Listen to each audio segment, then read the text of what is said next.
An increased amount of road work is happening all across the state, including this area. You are looking live at I-91 and Route 15 interchange in Meriden. If this is part of your commute, you know it's a headache during rush hour. The good news, it's undergoing major construction now to help traffic flow more easily, but the construction is causing some major issues for drivers, and it's not going anywhere anytime soon. Fox 61's Joe Monty brings us more details on the big project and how commuters are feeling about it. If you're driving on Route 15 headed through Meriden where it meets 91, you're going to find a lot of barriers and construction equipment. It can be confusing and even dangerous. The state urges drivers to be aware and be safe during their commute. People are driving too fast, they are driving distracted, they are driving impaired, and they're putting themselves and our crews and contractors at risk. Josh Morgan with the Connecticut Department of Transportation says there has been an increase in work zone crashes across the state, but especially at the construction site on Route 15 and 91 in Meriden. Since construction started in 2023, there have been more than 1,200 motor vehicle accidents in the work zone, several hundred more than the few years before the project started.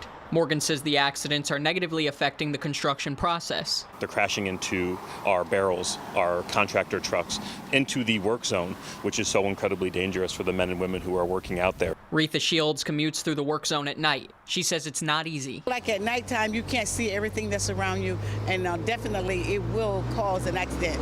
But you got to pay close attention to everything. Shields says she'd like to see the state take a different approach to the construction if possible. I really feel and believe if they make a detour, it will be safer for the drivers. Morgan says the project is a $500 million long-term investment to modernize major roadways in Connecticut. Construction won't be complete until 2030. He says Route 15, 91, and 691 were tangled like spaghetti and needed serious work. We're going to untangle all of that, fix some of the roadway geometry, make some of the exits larger so traffic is not backing up onto the highway. Really just trying to make it modernized and try to future-proof it as much as we can. Morgan says the DOT just needs the public on their side. Be patient, understand that progress takes time. Please think of yourself, think of the men and women who are out there in that work zone. If you're 5 minutes late to that meeting, that's better than not arriving there at all.